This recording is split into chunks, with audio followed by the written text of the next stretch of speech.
Bon, ben donc, je commence par rappeler le contenu le principal contenu du cours de la dernière fois. Donc, on avait introduit la notion de structure de Hodge mixte. Donc, on se donnait un Q espace vectoriel avec une filtration W définie sur le Q espace vectoriel qui est croissante. Et une filtration de F. Donc là, la filtration W, c'est la filtration par le poids. Et la filtration F, c'est la filtration de Hodge. La filtration F, elle est sur l'espace vectoriel H complexifié. Et elle est décroissante. Et il y avait la condition de compatibilité que cette filtration de Hodge induit une structure de Hodge sur les gradués successifs pour la filtration par le poids. Donc ça, c'était la définition générale. Donc on avait expliqué que le théorème fondamental de deux lignes,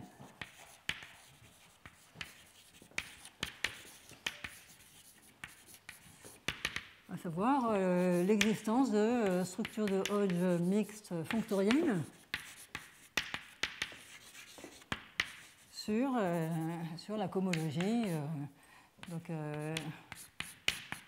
voilà, je mets juste la cohomologie, mais aussi bien l'homologie, cohomologie relative, etc. Pour X variété algébrique. Et donc, ça inclut quasi-projectif et singulier.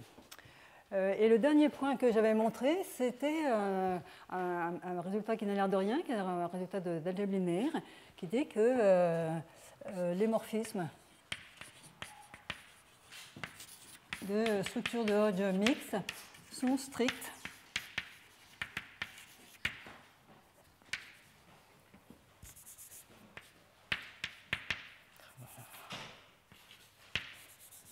pour les deux filtrations.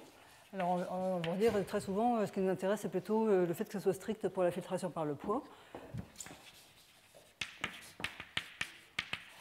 Bon, alors, dans la définition de morphisme de structure de Hodge mixte, parfois on autorise un décalage des poids, mais supposons que ce soit un morphisme qui préserve les poids, c'est-à-dire les indices qui apparaissent dans la filtration. Donc le I, c'est le nombre I qu'on va appeler le poids. Donc là, supposons qu'on regarde des morphismes de structure de Hodge mixte qui préservent exactement l'indice I sans décalage. Alors le fait que ça soit strict, c'est le fait que si je prends F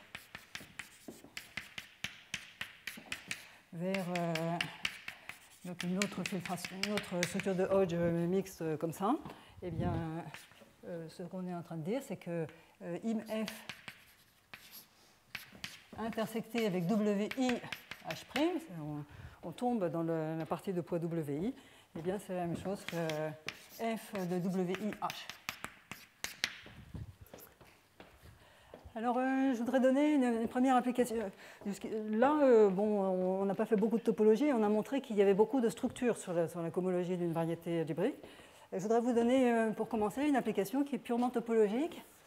Et donc là, aujourd'hui, on va se concentrer sur le cas des variétés ouvertes, c'est-à-dire des variétés lisses, mais pas forcément projectives. Et par la suite, en fait, ça sera plutôt au contraire le cas des variétés singulières qui va intervenir. Donc,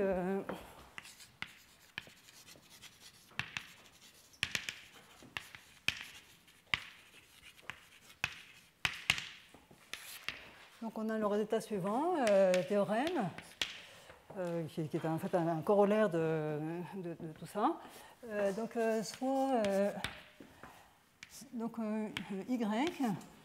donc je vais l'appeler comme ceci.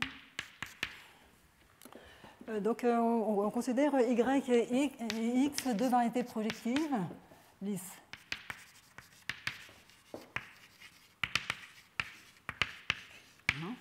Et donc, l'une est incluse dans l'autre, Et donc, maintenant, on suppose que Y est contenu dans un ouvert de Zariski.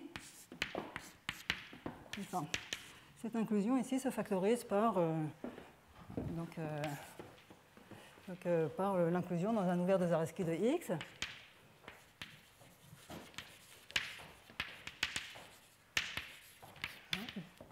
Alors, eh bien, l'image de l'application de restriction de la cohomologie de U vers la cohomologie de X est la même chose que l'image de l'application de restriction de la cohomologie de X vers la cohomologie de Y. Donc, im JU étoile de, on va mettre 1 degré, HK de UQ. Alors, très important pour tous ces énoncés de prendre des coefficients au moins rationnels. Ils sont complètement faux coefficients entiers. Donc, HK de UQ vers HK de YQ est égal à l'image de JX étoile de la cohomologie de X vers la cohomologie de Y. Alors, il y a une inclusion évidente qui est celle-ci. Si on vient de X, on vient a fortiori de U. La situation est comme ça. Donc, on a notre X, et là, notre Y qui est là. Et puis, j'ai retiré un certain fermé ici, et U, c'est X.G. Là, ce que je suis en train de dire, c'est que la cohomologie de Y qui vient de U, elle vient déjà de X tout entier. Donc, on a cette inclusion-là. Et donc, on veut montrer qu'en fait, on a égalité. Et pour ça, on va utiliser ces énoncés-là.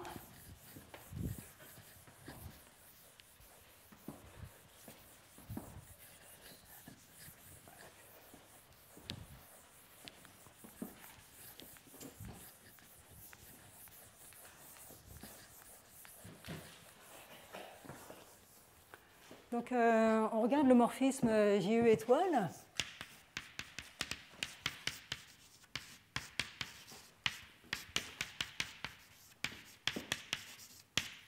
Et ce que nous dit de ligne, c'est que c'est un morphisme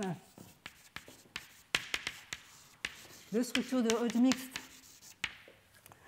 Ici, c'est une variété projective lisse. Donc, la structure de Hodge est pure, en fait. Pure, ça veut dire qu'il y a un seul poids.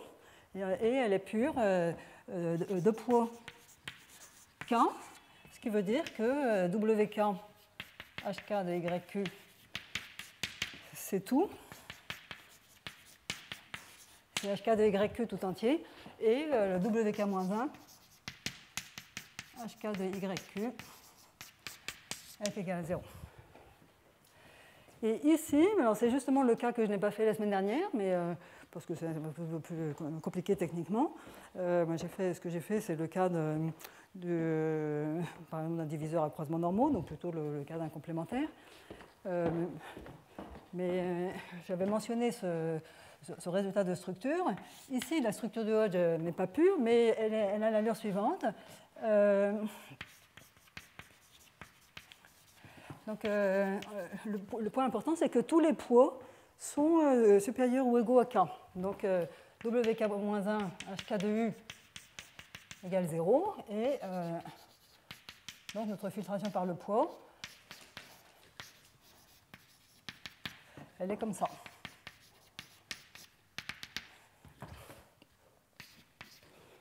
Voilà. Alors maintenant, ah oui, et en plus... Alors là, évidemment, ce sont des assertions que je n'ai pas prouvées, puisque je n'ai pas fait le cas d'une variété ouverte. Mais si on regarde la manière dont est construite la filtration par le poids pour une variété ouverte lisse, c'est la partie facile à montrer, c'est que le WK HK de U, c'est justement l'image de l'application de restriction de la cohomologie de X vers la cohomologie de U. Donc c'est la partie de la cohomologie qui s'étend à une compactification projective lisse.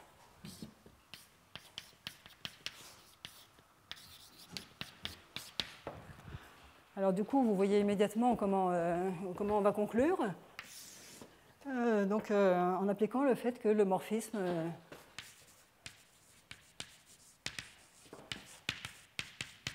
de structure de Hodge mixte est stricte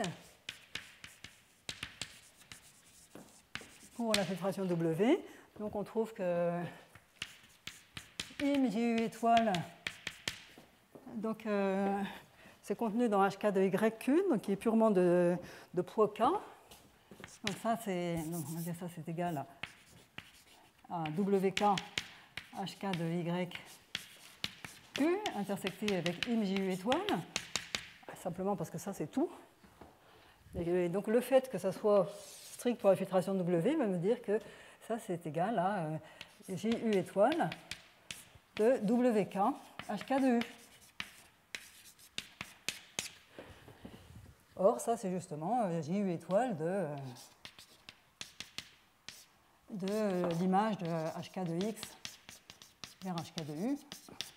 Et donc, c'est justement im JX étoile. Donc, ça nous montre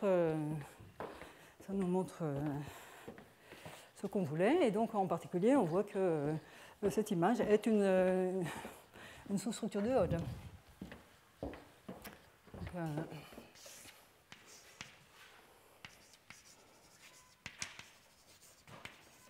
Donc là, on a conclu cette démonstration et on conclut aussi qu'en particulier, im JU étoile est une sous-structure de Hodge de HK de Y. Alors, donc, ce que je vais faire maintenant, c'est appliquer cet énoncé. Dans le cas on va regarder la topologie des familles de variétés, donc des familles de variétés lisses. Comme je l'ai dit à un moment donné, quand on a des familles, très souvent on est amené à se restreindre à des situations quasi projectives, parce que quand on veut regarder uniquement des familles de variétés lisses, c'est très rare qu'on ait de telles familles intéressantes avec une base projective. Donc c'est un cadre très important d'application. Peut-être garder ça momentanément.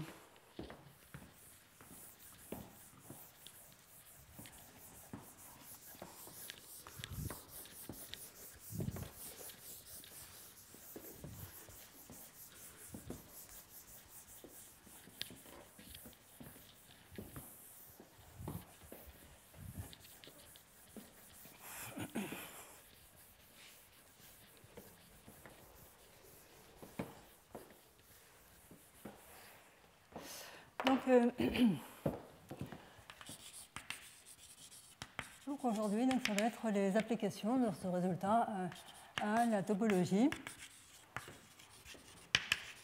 des familles de variétés. Des familles de variétés projectives lisses. Donc le cadre dans lequel on va se placer, c'est ce que j'appelle une telle famille.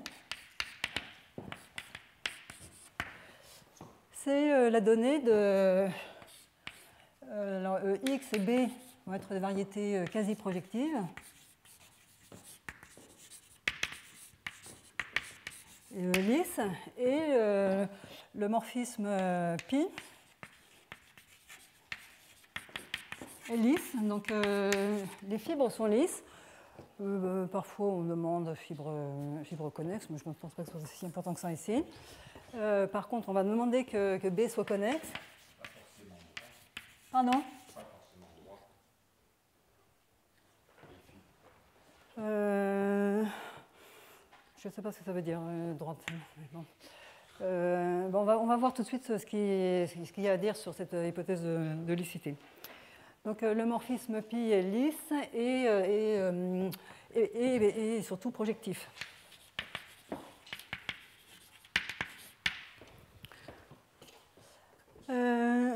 Donc en particulier propre.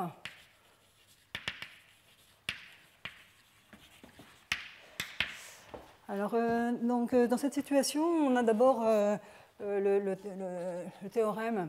Donc là, il y a beaucoup de structures. Ce sont des variétés, c'est même pas seulement des variétés complexes avec un morphisme analytique entre les deux, c'est des variétés algébriques.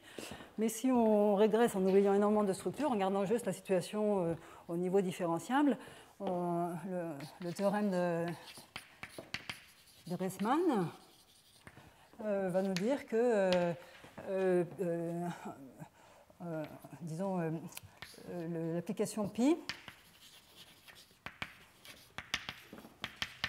est localement, alors tout ça pour la topologie usuelle, une fibration. Une fibration donc, topologiquement triviale, donc on va dire C infini trivial. Donc c'est bien sûr c'est localement pour là tout ça est sur C, hein, c'est localement pour la topologie usuelle, et je suis en train de dire que pour des petits ouverts donc pour la topologie usuelle de B, eh bien mon XU est homéomorphe et même difféomorphe au-dessus de B. Au-dessus de U plutôt, à la fibre croix à la base. Donc ça c'est au-dessus de U, donc c'est fibre à fibre. Bon, donc en particulier on a bon, ça c'est vrai en C infini, c'est justement l'hypothèse C infini qui permet de montrer ça à l'aide de champs de vecteurs, etc. Mais la conclusion topologique qu'on en tire, c'est que on a des systèmes locaux, donc, que je vais noter comme ça, HKQ. Hein, donc de cohomologie le long des fibres. Et donc, c'est un système local, donc c'est un faisceau localement constant. Alors pourquoi ils sont localement constants? Chaque fois qu'on a un difféomorphisme comme ça au-dessus d'un ouvert U qui est lui-même contractile, eh bien notre faisceau ici HKQ, eh bien on le regarde au-dessus de cet ouvert, et comme la cohomologie, donc ici, comme on a une base d'ouvert contractile, eh bien on trouve que HK de x0 croix U Q, c'est la même chose que HK de x0 Q. Et ça montre que au-dessus de cet ouvert, eh bien, notre système local est trivialisé. Alors, quand on a un système localement constant, en fait, un système localement constant, c'est exactement la même chose qu'une représentation de monodromie. Bon, tant pis, j'ai effacé ça, mais...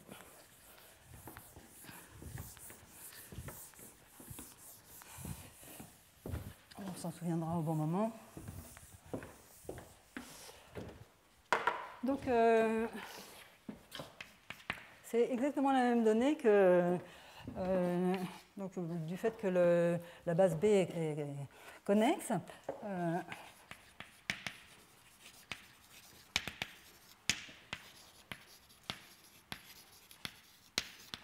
Donc, qu'on note souvent ρ, qui envoie le groupe fondamental de B en un point B qu'on choisit,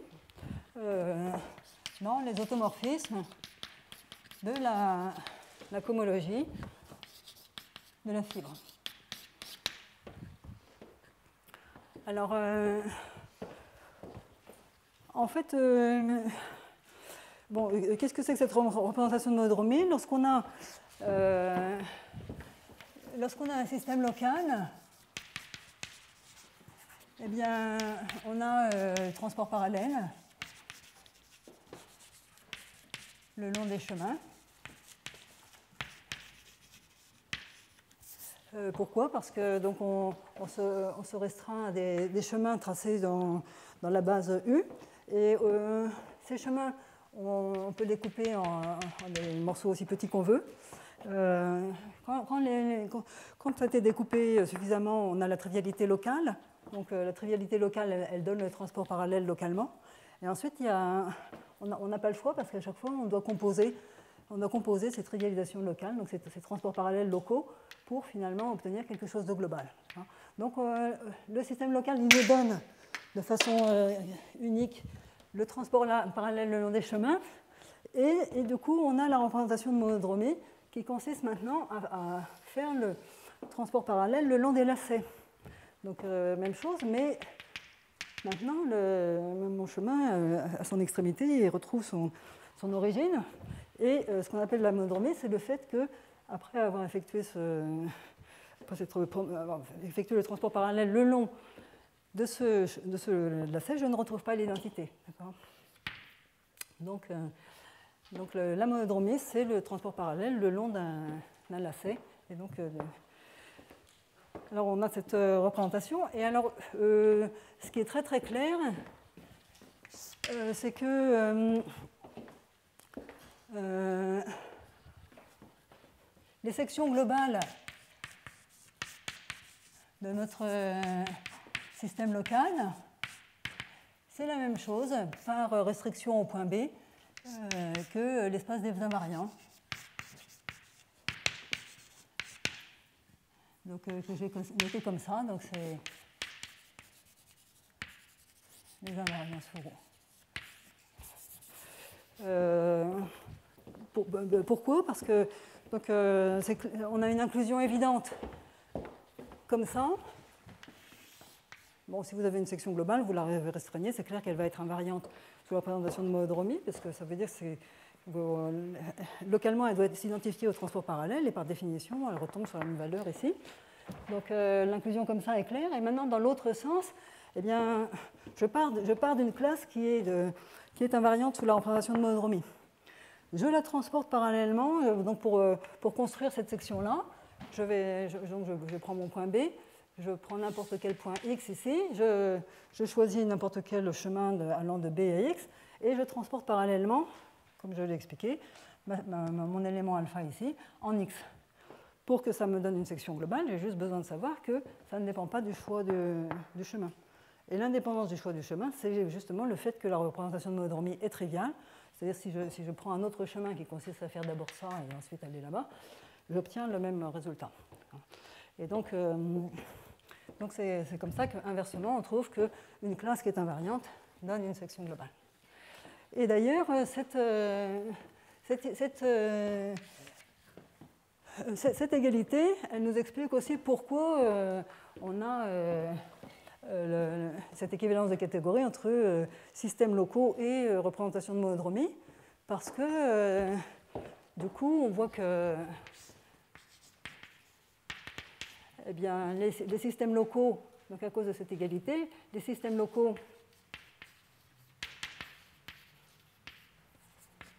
sont forcément triviaux sur un B qui est simplement connexe. Et du coup, on voit que le système local, il est entièrement déterminé par la représentation de monodromie, parce que vous prenez le revêtement universel comme ceci, vous tirez en arrière votre système local. Il devient trivial parce qu'il n'y a plus de... Enfin, à cause de ça, donc il n'y a plus de monodromie.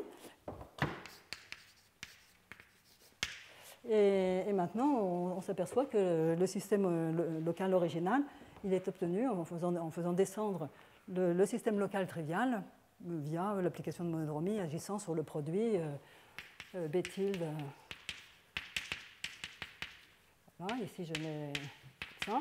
Et puis ça, je prends le quotient par l'action de pi1. Voilà, ici, c'est l'action naturelle et ici, c'est l'action de monodromie. C'est ça qui va me donner mon système local. Voilà, donc ça, c'est de la topologie générale. Ça n'a absolument rien à voir avec notre problème. Si je reviens à... Moi, ce qui m'intéressait, c'était quand même ça.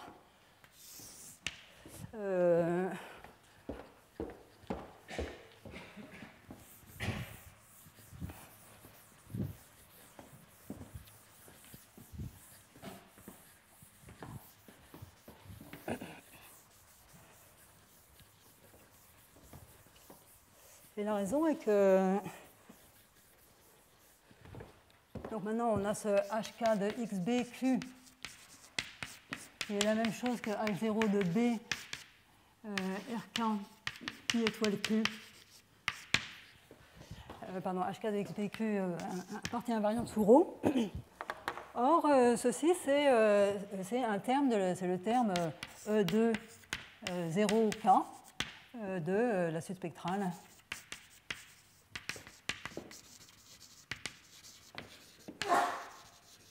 De l'Euret de pi. Alors, maintenant, donc, le théorème. Alors, le théorème vraiment fondamental de ligne va être en fait une conséquence assez facile du théorème qui va suivre et que je vais expliquer. Donc là, ce théorème, c'est le théorème je dirais, global des cycles invariants, qui est dû à deux lignes. Ça dit la chose suivante, c'est que alors, sous les hypothèses qu'on a faites, bien sûr, HK de XB Q ρ. Ça, c'est un sous-machin c'est un sous-espace vectoriel de HK de XB Q est une sous-structure de Hodge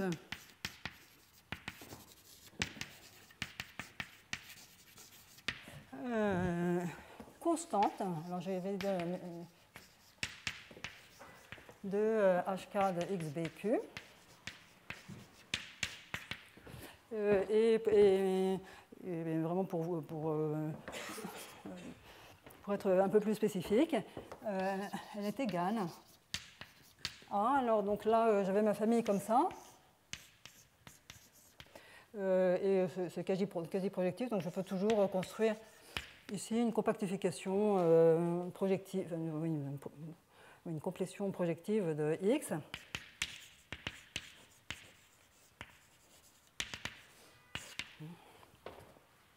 Et donc, du coup, nos fibres, elles sont comme ça. Elles sont lisses et projectives. Et elles sont maintenant contenues dans ce X-bar. Donc, une compactification de l'espace total X-ronde. Comment ? Ça va venir. J'arrive tout de suite. Donc, ici, je vais appeler peut-être JB bar. C'est l'inclusion dans l'espace JB bar, donc de HK de X bar Q vers HK de XBQ. Alors du coup, ça rend très clair que qu'elle est constante. Elle est constante en quel sens ce HK de XBQ ou bien le HK de la sous-partie invariante par monodromie, c'est un sous-espace vectoriel qui est localement indépendant de mon point B. C'est une donnée topologique. Et je dis que dessus, j'ai une sous-structure de Hodge qui ne dépend pas du point B. Or, c'est assez clair, puisque cette structure de Hodge, je l'identifie ici. C'est un quotient de la structure de Hodge sur le HK de X bar Q.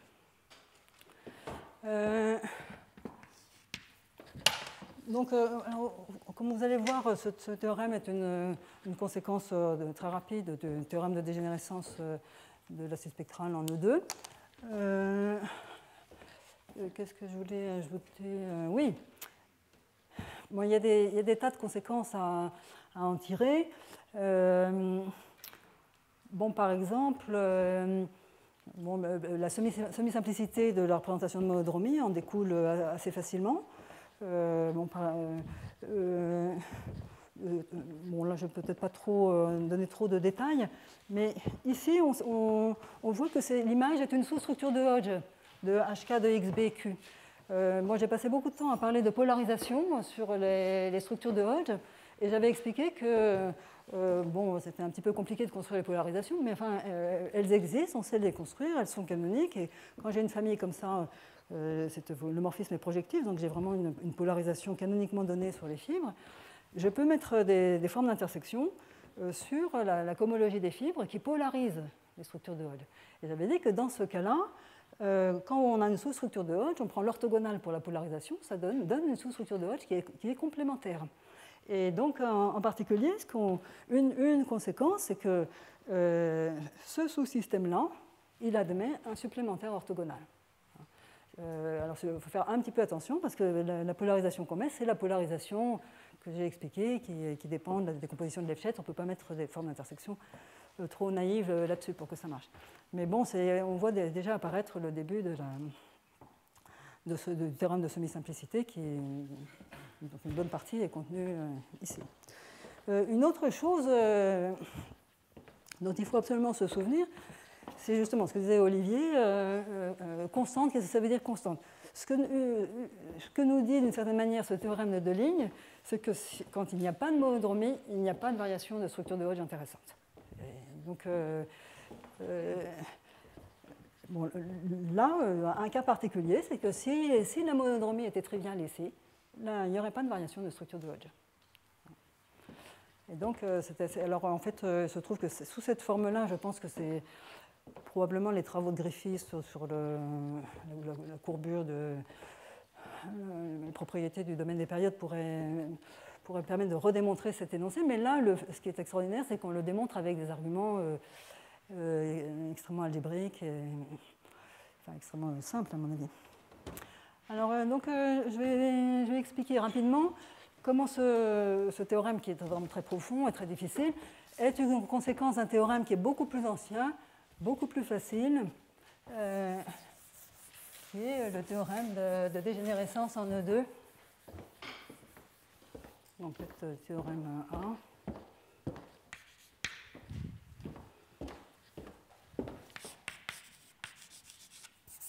Alors, donc, théorème B, c'est...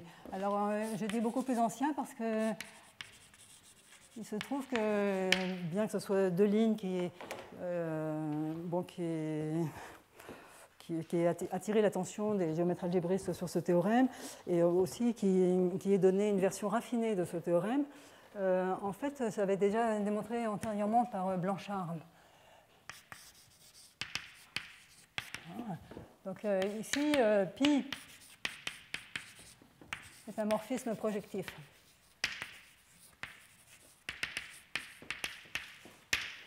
Et là, il n'y a plus besoin du tout d'hypothèse sur la base. On n'a pas du tout besoin de savoir que l'espace total est projectif. Et en fait, on pourrait fonctionner uniquement sous l'hypothèse que ça marche très très bien, par exemple, dans le cas keylérien. Tout ce dont on a besoin de savoir, c'est qu'il y a une classe de cohomologie de degré 2. Donc, dans notre cas, on va prendre, comme le morphisme est projectif, ça veut dire qu'il y a un fibre en droite L qui est ample sur les fibres, et donc on prend la première classe de Chern, ce L, et ça donne une classe dans H2 de XQ, et la restriction, l'hypothèse, c'est que la restriction de cette classe aux fibres est la classe la première classe de Chern d'un fibré en droite ample.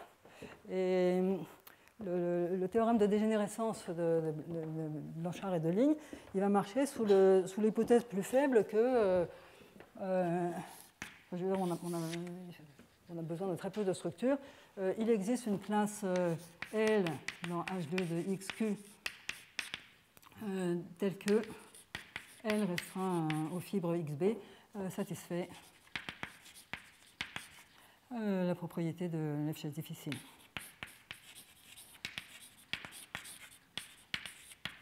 Voilà, donc toutes les hypothèses qu'on avait avant peuvent être résumées comme ça. Donc typiquement, bon, si même je mets ici H2 de XQ, mais H2 de XR suffirait. Donc dans ce cas-là, ça marche très bien dans le cas keylérien, par exemple. Alors donc la conclusion quand même, c'est que la suite spectrale de Leray de pi dégénère en E2. Alors, donc la suite spectrale de Leray de pi, elle va commencer par E2PQ égale HP de B RQ pi étoile Q. Bon, on va avoir des différentiels des deux comme ça, qui vont de E2PQ vers E2P plus 2 Q-1. Donc ce théorème dit que les différentiels D2 s'annulent, mais aussi les différentiels DR supérieurs. Et donc la conclusion, c'est que E2 égale 0, je continue, et finalement E2PQ égale E infini PQ. Et la théorie des spectrales nous dit que ce E infini PQ, ce sont les gradués pour la filtration de Leray sur HK de l'espace total. Alors, comment le théorème B entraîne le théorème A?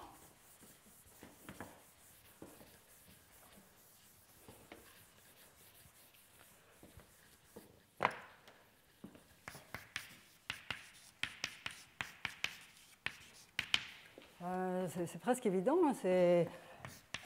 Donc on a vu que HK de XB Q partie invariante sous ρ, c'est la même chose que H0 de B RQ pi étoile Q, qui est le terme E2 0 Q. Non, pardon, dans ces cas là. De la spectrale de Leray. Ce que nous dit le théorème B, c'est que ce terme E2,0Q, c'est la même chose que le terme E infini, non, E2,0K, même chose que E infini 0K.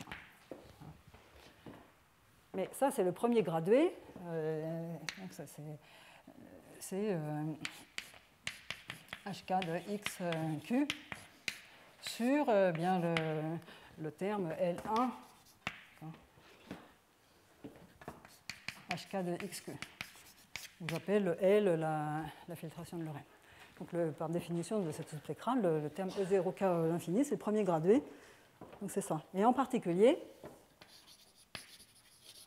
ce que nous dit cette dégénérescence, c'est que l'application HK de XQ vers HK de XBQ partie invariante est surjective.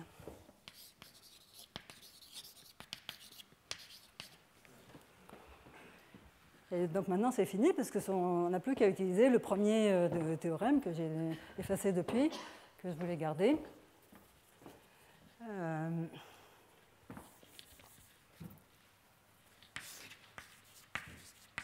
Donc on a vu que eh bien, l'image, maintenant que j'appelle JB l'inclusion, là comme ça. Donc on avait cette situation-là, là, de X vers B. Notre XB comme ça, avec une inclusion JB, et là une compactification projective lisse comme ça, et ici un JB bar. Et ce qu'on a vu au tout début, c'est que le IM JB étoile est égal au IM JB bar étoile. Donc de la cohomologie de HK de bar vers la cohomologie de la fibre XB. Et donc voilà, on a démontré l'énoncé. Voilà, donc c'est quand même assez fantastique, un théorème qui a de telles implications à la fois topologiques, motiviques, etc. Finalement repose sur un théorème qui est infiniment plus simple, par le biais de manipulation totalement algébrique sur cette notion de structure de Hodge mixte. Là, je voudrais parler maintenant de ce théorème. La démonstration est assez simple. Et je voudrais parler aussi d'une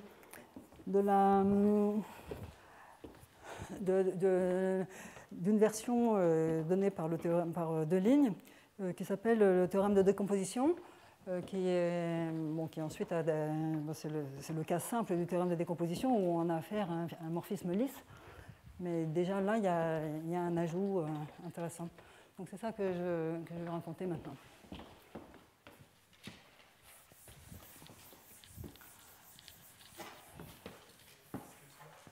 Est-ce qu'on peut toujours quantifier X quand B est tellement baise? Qu'est-ce que ça met en quoi B enfin, à vrai dire, on se fiche de B. Hein, X est quasi projective. Par définition, c'est un ouvert dans quelque chose de projectif. Ce quelque chose de projectif, je peux toujours supposer que c'est lisse grâce à Hironaka. Projectif et lisse. Là, j'avais supposé que mon B était lisse, mais éventuellement, ce qu'on peut toujours faire, c'est... en fait, on peut toujours étendre en quelque chose de plat avec une base lisse. Alors par contre, on ne peut probablement pas supposer... Qu'est-ce que je dis est-ce qu'on peut supposer que l'espace total et la base soient lisses et que le morphisme soit plat après des transformations? Là, ça devient peut-être un peu trop... je crois même que... bon, enfin bref, si on se préoccupe juste de compactifier, d'avoir une compactification projective lisse, c'est simplement Hironaka. Hein. Après, on peut aussi étendre le B comme ça en quelque chose de lisse. Là, on aura seulement un morphisme comme ça, mais quitte à éclater, on pourra toujours supposer, parce que ça, on peut encore le transformer, qu'on a un vrai morphisme. Après, on peut se poser la question de savoir si le morphisme est plat. Une chose est sûre, c'est que si je n'ai pas fait ça, c'est que quand on fait ça, ce qu'on ajoute sur le bord, c'est des fibres singulières. Et on ne veut pas trop les voir, parce que ça rend très très compliqué la situation. Donc on suppose aussi que la base est aussi algébrique. Depuis le début, j'ai dit que la base était... Enfin, à vrai dire, est-ce que je m'en suis servi? Mais vous savez, le X rond est quasi projectif, le morphisme est projectif, donc je pense que la base, dans ce cas-là, n'est pas loin d'être quasi projective. Bon, il pourrait y avoir le morphisme est lisse aussi, oui, je pense qu'à mon avis, il n'y a aucun problème pour construire un fibré ample sur la base dans ces conditions. Alors, donc, ce que je veux expliquer, c'est la preuve de 5, pas très compliquée, et le théorème de décomposition de lignes.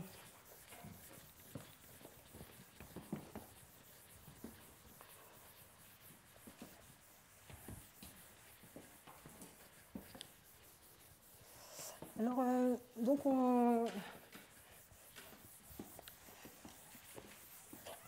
ce que j'ai dit, c'est que l'hypothèse importante, c'est ça, en fait. C'est la donnée de cette classe L qui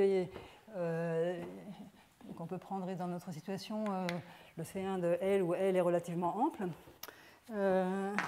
Alors, comment ça va nous servir? C'est l'M, donc quel que soit K, les opérations de que produit avec LK, ce sont des opérateurs qui agissent sur la suite spectrale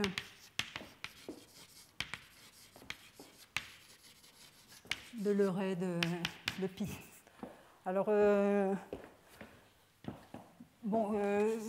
qu'est-ce que ça veut dire que ça agit sur la suite spectrale? J'ai H2PQ égale HP de B, RQ, pi étoile Q. Les opérateurs LK, a priori, surtout c'est juste des opérateurs de Lefschetz relatifs. Ils vont envoyer les RQ pi étoile Q vers RQ plus 2K pi étoile Q. Donc c'est simplement l'opération de cup produit, fibre à fibre.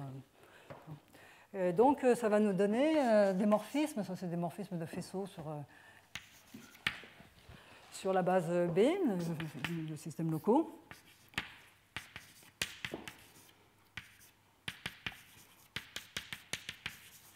Voilà, donc on est en train de dire que pour commencer, enfin si on regarde les choses naïvement, a priori on a juste quelque chose comme ça.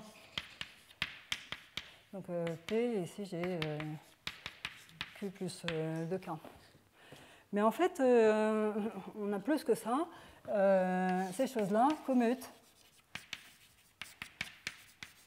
On dit que ça agit sur toute la suite spectrale de l'Euret, ça passe sur le premier terme, ça commute avec les dérivés dr.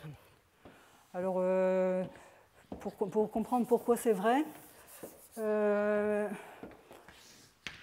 vous voyez, là, si j'avais, pour avoir juste ça, pour avoir ce morphisme, qui est induit par l'application de cup produit fibre à fibre, il suffirait d'avoir une classe L qui est dans le H0 de R de pi étoile.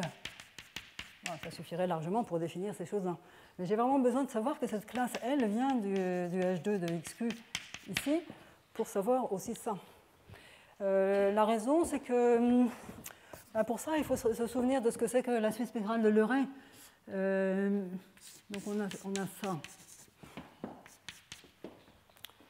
Ce qu'on dit, c'est que HK de XQ, c'est hypercohomologie de la base B à valeur, maintenant non pas dans un faisceau, mais dans un complexe de faisceaux, à savoir le RP étoile Q.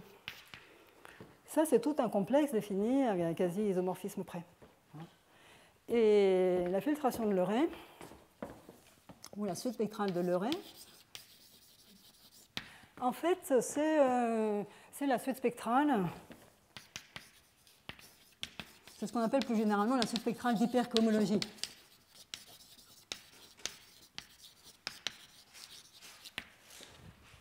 C'est-à-dire, chaque fois que vous avez un complexe de faisceaux sur un espace topologique, vous avez une suite spectrale d'hypercohomologie qui consiste essentiellement, appelons les choses comme ça, là on a notre complexe de faisceaux. Ce qu'on fait, c'est qu'on prend une résolution comme ça.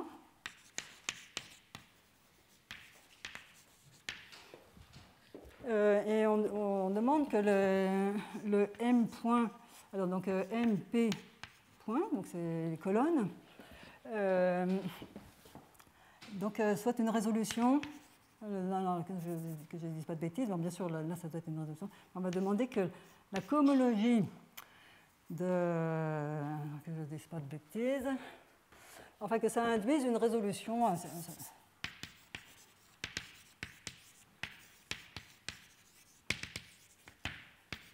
de la cohomologie de...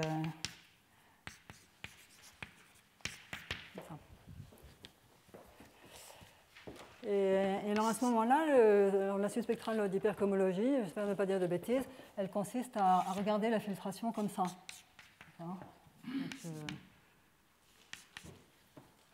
Donc ça veut dire qu'on va...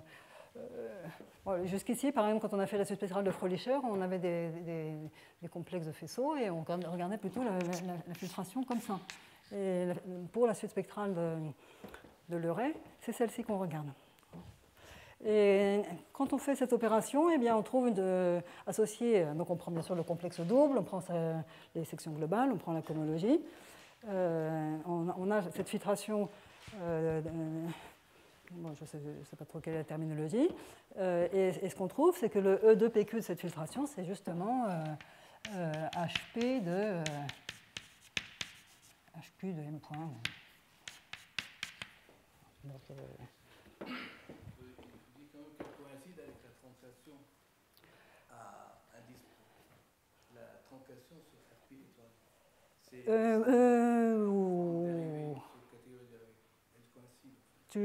Oui. Oui, tu as raison. Enfin, oui, d'ailleurs, j'ai déjà un peu utilisé ça la semaine dernière, il me semble. Oui. Tu as raison. Mais bon, donc là, la conclusion, c'est que là, j'ai fait cette grosse machine tout simplement pour vous expliquer que cette suite spectrale de Leray, cette suite spectrale d'hypercohomologie, elle vient du fait qu'on est en train de calculer la cohomologie de B à valeur dans un complexe. Et maintenant, le point crucial, c'est que ces opérations de multiplication, enfin de cup produit avec la classe LK, comme elle est une classe, vraiment une classe de cohomologie et pas seulement une section de ça, eh bien le LK, il agit. Il donne vraiment un morphisme de complexe. Alors j'ai toujours un doute s'il faut mettre 2K ou moins 2K, mais c'est pas peut-être pas trop. Donc il décale bien sûr les degrés, mais le fait est qu'on a un morphisme de complexe. Et du coup, on a un morphisme au niveau des suites spectrales d'hypercohomologie.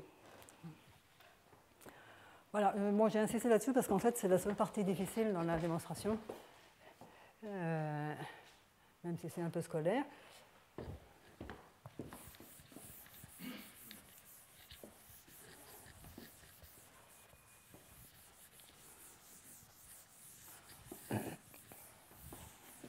Donc, preuve du théorème. Bon, je vais juste montrer que D2 égale 0 parce que les autres démonstrations font exactement de la même façon. Je veux dire, il faut montrer a priori que ensuite les DR successifs sont nuls, mais c'est exactement la même démonstration. Et donc, on fait la chose suivante. Donc, comme on a ces isomorphismes, donc on a ces opérateurs de Lefschetz relatifs. Donc on a les isomorphismes de Lefschetz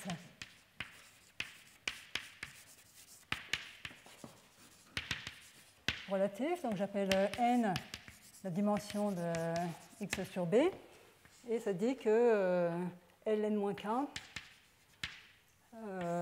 l'opérateur de Lefschetz relatif, pour k inférieur ou égal à n, induit un isomorphisme. Alors je reviens à la notation antérieure.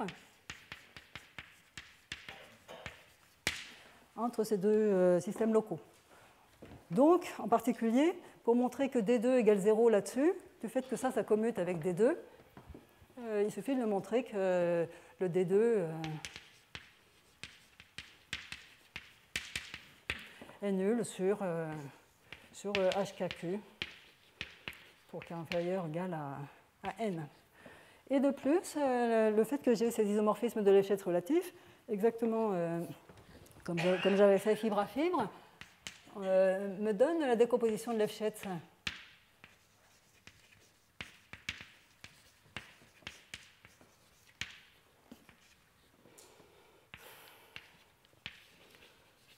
Relative, qui me dit que le HKQ est isomorphe comme système local à la somme directe pour 2S inférieur ou égal à K de LS que produit avec HK moins 2SQ. Et ici, je mets la partie primitive, qui est le noyau de l'opérateur de Lefschetz à la puissance n moins K plus 2S L. Donc là, il faut mettre n moins K plus 2S plus 1.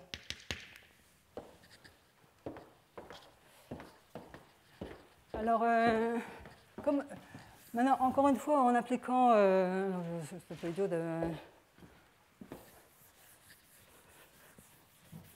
d'effacer le lemme.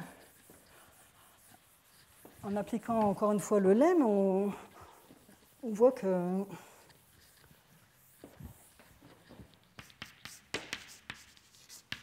il suffit de montrer que D2 égale 0 sur bien, le HP de B. Ici, je vais mettre RQ pi étoile Q, partie primitive. Hein, puisque ce qui n'est pas primitif, on va le récupérer comme étant une image d'un opérateur de Lefschetz. Et donc on pourra diminuer le degré. Et alors maintenant, donc, bon, peut-être que je vais revenir à ce cas ici. Donc on a ça, RK pi étoile Q.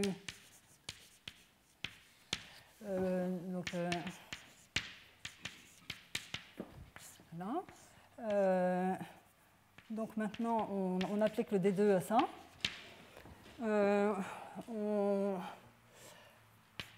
Donc on va donc dans HP plus 2 de B. Ici, on est dans R K-1, étoile Q. A priori, je ne sais pas si je vais dans la partie primitive, enfin, c'est assez raisonnable, mais bon, c'est important. Et donc maintenant, ce qu'on dit, c'est que là, on a l'opérateur de Lefschetz, qui est l'isomorphisme de Lefschetz en degré K-1. Donc c'est L, N moins K plus 1.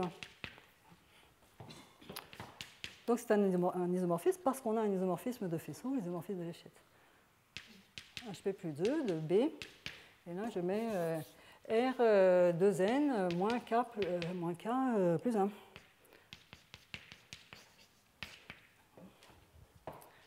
Et maintenant, c'est fini parce que ça commute. Ici, j'ai le L n-k plus 1. Et par définition, et là j'ai mon D2, et par définition de la cohomologie primitive, ici je tombe sur 0. Cohomologie primitive, c'est exactement celle qui est annulée par cet opérateur-là. Et donc, ce composé-là vaut 0, et donc ce D2 est égal à 0.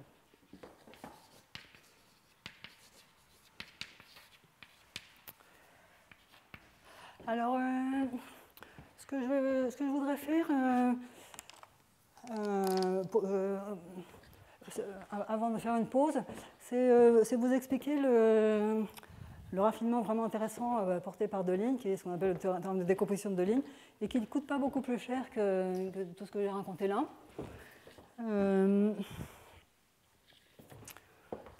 Bon, donc là, en fait, on a terminé pour théorème A et théorème B.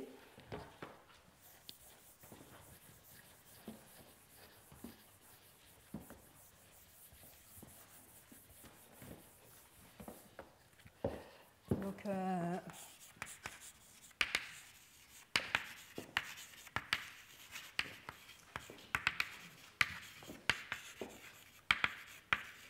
bien sûr, c'est le cas d'un morphisme lisse. Hein.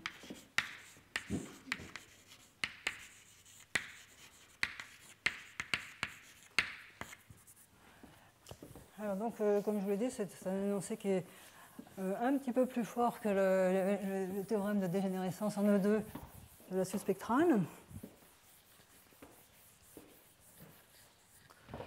Il dit que dans la catégorie, alors c'est toujours les mêmes hypothèses, hein, alors, donc,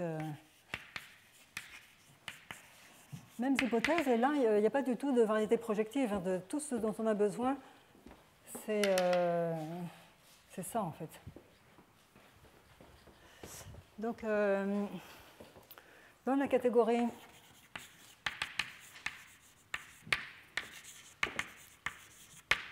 dérivée de B, eh bien ce complexe RP étoile Q, qui était apparu lorsqu'on a voulu faire la suite spectrale, est en fait c'est un complexe décomposé, donc qui est quasi isomorphe, à un complexe dont les différentiels sont nuls.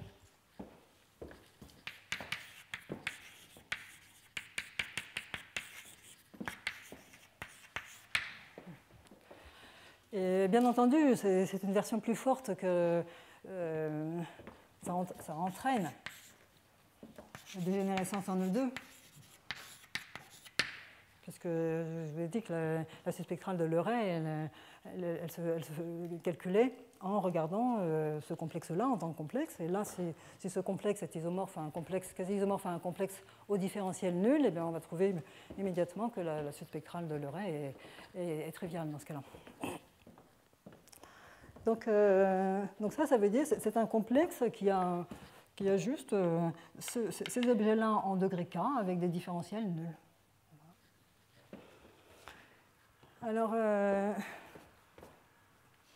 donc il a la même cohomologie que ça, comme complexe, mais pas les mêmes. Enfin, en général, tous les problèmes de suite spectrale de Leray viennent du fait qu'on a des différentiels non triviales. Donc on n'a pas cette idée. Alors donc, pourquoi c'est vrai? Eh bien, en fait, ça va résulter de cette démonstration-là.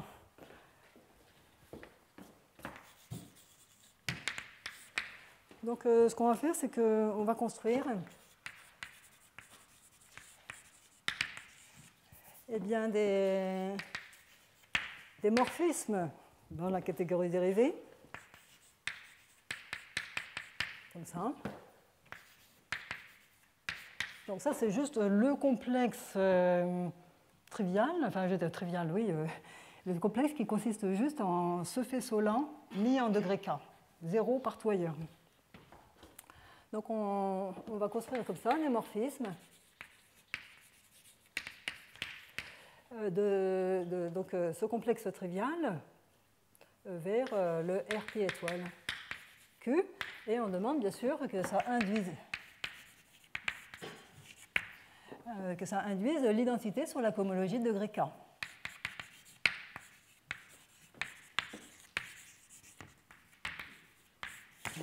Et une fois qu'on a ça, eh bien, on prendra comme morphisme ici le sigma des alpha K et ça nous donnera l'isomorphisme, le quasi-isomorphisme qu'on veut. Alors maintenant, qu'est-ce que c'est qu'un morphisme comme ça? C'est exactement une classe, je vais l'appeler du même nom, dans HK de B. Et là, je vais mettre RK pi étoile Q dual, donc ça c'est mon système local tenseur RK pi étoile Q.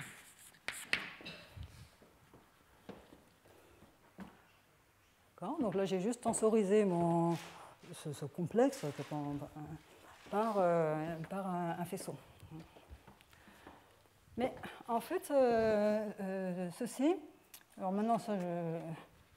Pardon ?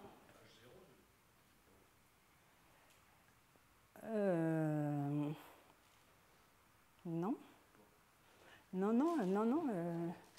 Non, c'est bien H4 qu'on veut, parce qu'il a été mis dans ce degré-là. Non, je pense que c'est ça qu'on veut.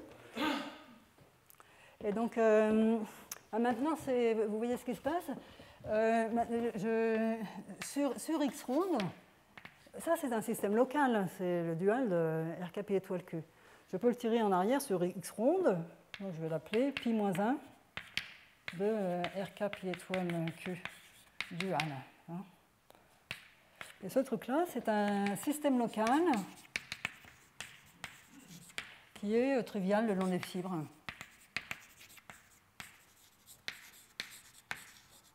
Donc, il est simplement tiré en arrière. Ce qui est totalement évident, c'est que ça, c'est la même chose que HK de X à valeur dans le tiré en arrière.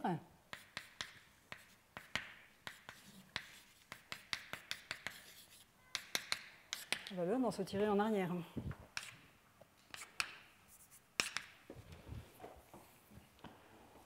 C'est simplement de dire que le R pi étoile de ça, ce n'est rien d'autre que ça. Et maintenant, toute la démonstration que j'ai faite, elle a utilisé simplement formellement les isomorphismes de Lefschetz relatifs. Donc elle marche tout aussi bien à valeur dans ce système local. Et donc on va simplement utiliser, on va dire que la même démonstration que pour le théorème B, me dit que eh bien, l'aspect spectral de l'Euret pour se tirer en arrière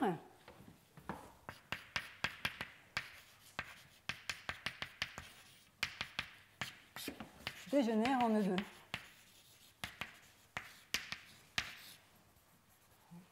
Parce qu'on a juste besoin des isomorphismes de Lefschetz relatifs, et là, on tord tout ce qu'on avait avant par ça. Et donc c'est fini parce que ça nous dit que HK, l'application de la cohomologie de X à valeur dans ce système local,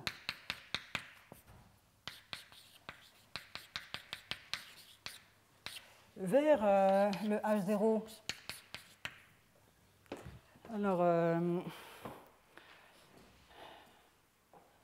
Alors là, je suis tout d'un coup, je suis un peu perdu.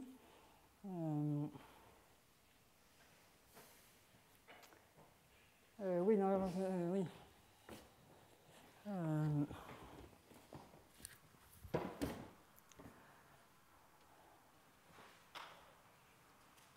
Oui, c'est ça, oui. Vers le H0 de B, et maintenant j'applique le R pi étoile de ce truc-là, le R pi étoile de ça, donc pi-1 de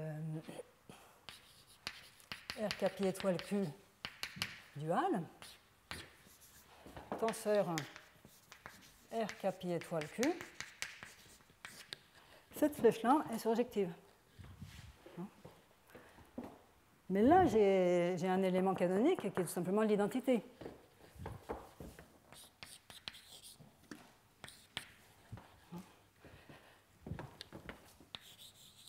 Et c'est fini, on a exactement ce qu'on voulait.